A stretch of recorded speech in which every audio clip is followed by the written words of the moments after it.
La democracia es imposible cuando no se dan una serie de circunstancias. Por ejemplo, si no existe la supremacía de la ley. Si uno tiene un presidente que convoca un referéndum, el referéndum lo pierde y a pesar de perderlo hace lo que quiere, como ha pasado en Colombia, pues evidentemente la democracia es una farsa.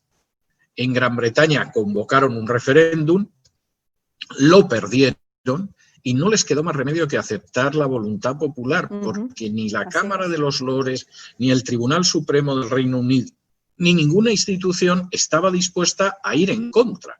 Es decir, si usted convoca un referéndum, hay una supremacía de la ley y tiene que obedecerlo. Y el principio de la supremacía de la ley es un principio netamente bíblico, asumido inmediatamente por la Reforma desde los primeros años, mientras que es un principio desconocido en los países sociológicamente católicos, donde siempre hay gente que no va a rendir cuentas ante la ley y que te retuerce la ley para al final hacer lo que quiere. Y eso es una desgracia, o sea, no hay manera de mantener una democracia cuando, por ejemplo, no existe la supremacía de la ley y no existe separación de poderes. Y eso, desgraciadamente, es muy común en nuestros países. Luis Gómez pregunta, dice, ¿cuál es el paisaje de Latinoamérica donde lo que vislumbra a todas luces es la corrupción, más que las ideologías sociales o democráticas? Bueno, eso tiene mucha lógica teniendo en cuenta cómo se ha ido perfilando Hispanoamérica con el paso del tiempo, ¿no? Pero yo creo que hay posibilidades de cambio. Vamos a ver, por varias razones. Primero, porque en muchos casos la mayoría de las poblaciones no piensan la dirección en la que los quieren empujar. De hecho, la agenda globalista está aprovechando a veces la deuda de los países para doblegar a los gobiernos, a veces, como sabe que no va a poder imponerse en el legislativo, intenta ir a través del poder judicial. Es decir, realmente es muy posible que la mayoría de la población hispanoamericana sea muy contraria a la acción de minorías, pero son minorías agresivas, son minorías sin escrúpulos morales, son minorías decididas y son minorías que saben a dónde van. Y en este sentido es muy importante movilizarse frente a esto. Voy a contar una anécdota, la he contado en alguna ocasión, pero a mí me parece muy importante. El año pasado, a principios de año, tuvo lugar en Bogotá, Colombia, una gran reunión de lobbies gays de todo el continente. Y llegaron a una serie de conclusiones realmente interesantes, por eso de que los hijos de las tinieblas suelen ser mucho más sutiles y más sagaces que los hijos de la luz. La primera conclusión era que la ideología de género, con todo lo que implica para la agenda globalista, estaba frenada. Es decir, tenía que haberse impuesto hace años, pero se había frenado. La segunda conclusión era que los culpables de que se frenaran eran los evangélicos. Nunca habían pensado en los evangélicos, no pensaban que pudieran tener un peso social. Para ellos la única religión era la católica y estaban tranquilos porque la Iglesia Católica tiene un orden jerárquico, tú llegas a un acuerdo con la jerarquía y el resto de los católicos, aunque sea protestando, van siguiendo al pastor y a la jerarquía. Y sin embargo aparecían los evangélicos que no tenían un orden jerárquico, que no tenían una estructura piramidal y que realmente eran un problema. Tercera conclusión, o se los destruye o se los infiltra o las dos cosas a la vez. Y esto es importante porque el gran obstáculo al final han demostrado ser los evangélicos. Esto no lo dicen jactanciosamente los evangélicos, que en la inmensa mayoría de los casos ni se han enterado de ello. Esto lo están diciendo los que están enfrente y están empujando esa agenda, y es real. Y la forma de infiltración a veces es curiosa. Yo, por ejemplo, he descubierto cómo hay una serie de personajes que sostienen la ideología de género y la agenda globalista que han ido entrando, por ejemplo, en publicaciones o en editoriales evangélicas y se citan entre sí.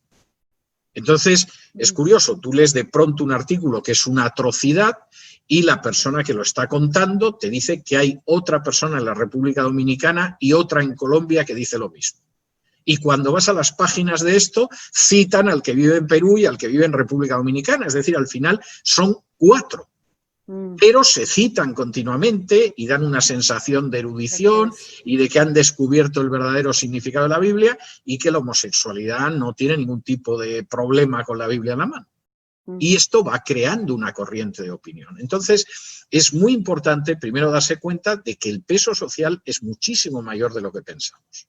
De hecho, puede ser decisivo en prácticamente la totalidad de las próximas elecciones en Hispanoamérica, incluido en el Paraguay, donde hay el porcentaje de evangélicos más pequeño, aunque muchísimo mayor que, por ejemplo, en España.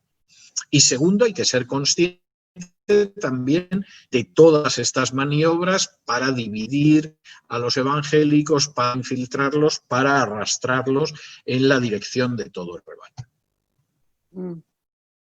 Muy interesante, César. Estamos ya sobre las 3:11. Ha sido una súper agradable conversación, a pesar de que tú y yo hablamos todas las semanas y a pesar de que he leído A veces casi todos los días. A veces casi todos los días, a pesar de que me he leído tu libro, siempre aprendo algo nuevo y estoy segura que ha sido algo muy beneficioso para todos los que nos escuchan, a los que nos escuchan. Muchas gracias. Termina en el libro, hablas acerca de la responsabilidad personal, que de alguna manera lo has tocado, pero ¿qué podemos hacer como individuos?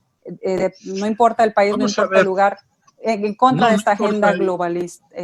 Vamos a ver, yo soy optimista, es decir, hay quien dice que el pesimista es el optimista bien informado, ¿no? Entonces, a lo mejor yo me encuentro en el optimista bien informado, ¿no? Pero yo no soy pesimista, yo no soy catastrofista, no soy un derrotista. Creo que tenemos muchas posibilidades. Y por un lado lo creo si analizo la sociología de los países, si analizo su composición social, etcétera. Creo que hay muchas posibilidades, hay muchísimo trabajo, hay un ingente trabajo, pero creo que es posible si uno sabe tener una visión hacia lo lejos de lo que hay. Por un lado, eso me parece bastante claro y no soy pesimista. Y además también creo, y este es un elemento, si se quiere, añadido y cristiano, que es totalmente cierto eso de que es mucho más poderoso el que está en nosotros que el que está en el mundo. Esas palabras de Juan a mí me parece que son una realidad que yo he visto en mi vida una y otra vez. Y creo que tenemos que tener esto claro, tenemos que ser conscientes de cuál es la situación de nuestro país, tenemos que ser conscientes de que tenemos que proteger a nuestras familias, tenemos que estar intercomunicándonos de una manera continua para estar alerta de lo que sucede en todo el mundo y también en nuestra patria concreta, y creo que hay enormes posibilidades de enfrentarse con todas estas situaciones. Hay mucha tarea, hay mucho trabajo, pero yo creo que por supuesto, aunque esto parezca imposible de creer, viendo, por ejemplo, solo el dinero que gasta George Soros en apoyar a estos grupos, yo creo, sin embargo, que en realidad somos nosotros los que tenemos las de ganar. Así es, qué bien, gracias César, a todos los que nos han acompañado, muchas gracias, compren el libro, recomienden el libro, ayúdenos a promocionarlo, gracias por estar aquí con nosotros y seguramente nos encontraremos en un día próximo para hablar ya sea de este libro o de otro tema que César quiera traernos. Gracias César, hasta luego. Muchísimas gracias a todos y que Dios los bendiga.